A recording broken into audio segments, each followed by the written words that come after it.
হরিয়ারপাড়া ব্লকে বিগত দিনে আমি আমজনতা উন্নয়ন পার্টির ব্লক সভাপতিও ছিলাম। পাশাপাশি আমাকে দল 2026 সালে বিধানসভা নির্বাচনে ক্যান্ডিডেটও করেছিল। আবার এখন জেলা সভাপতির দায়িত্ব দল আমাকে দিয়েছে। ফলে এটা বলতে নিশ্চয়ই পারি যে দল আমাকে যথেষ্ট সম্মান দিয়েছে। কিন্তু আমরা যখন যে দলটা করেছি না, নিষ্ঠার সহিত করেছি। এবং হরিয়ারপাড়া ব্লকে আমাদের যদি 38 বছর 39 বছর বয়স হয়, আমরা রাজনীতির সঙ্গে জড়িয়ে আছে 19 থেকে 20খানা বছর। আর আমরা এটাও দেখলাম যে আমজনতা উন্নয়ন পার্টিতে এসে যারা বিগত দিনে কোনো রাজনৈতিক দল করেনি, তারা হয়তো ভেবেছে যে বিরাট কিছু হয়ে গেলাম একটা জায়গা পেয়ে। কিন্তু এরকম জায়গা আমরা বিগত দিনে অনেক হোল্ড করেছি এবং বড় বড় নেতাদের সঙ্গে হরিয়ারপাড়া মাটিতে আমরা লড়াই করেছি। সব কথার শেষ কথা হচ্ছে দল আমাকে সম্মান দিয়েছে, এটা অস্বীকার করার কিছু নেই। আমি দলের চেয়ারম্যান সাহেব হুমায়ুন কবির সাহেবকে যথেষ্ট সম্মান করি। আগামী দিনেও রাজনীতি করি না করি সেটা বড় কথা নয়, তবে সম্মান দিয়েই চলব।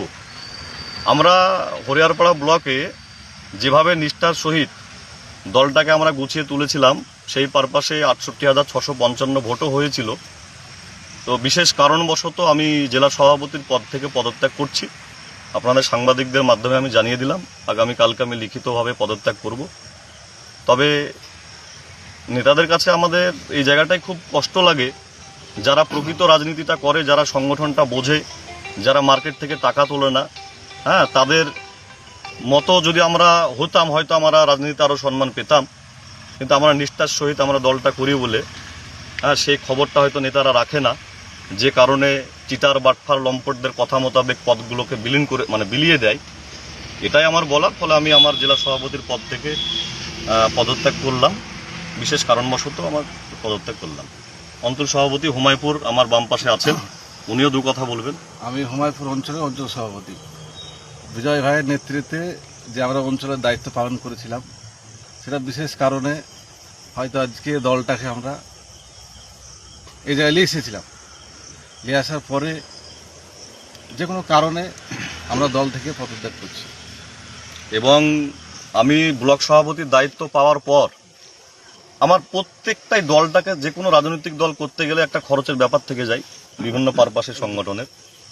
তো আমি যখন ব্লক সভাপতি হয়ে যাই, প্রার্থী ঘোষণার পরেও আমি হুমায়ুন সাহেবের কাছে 1 থেকে 2 দিন গিয়েছিলাম, 1 থেকে 2 দিন 4 মাসের মধ্যে। তো আমি প্রত্যেকটা জায়গাতে কিভাবে খরচ করেছি না করেছি, আমরা শিক্ষিত ছেলে, প্রুফ রাখতে হয়।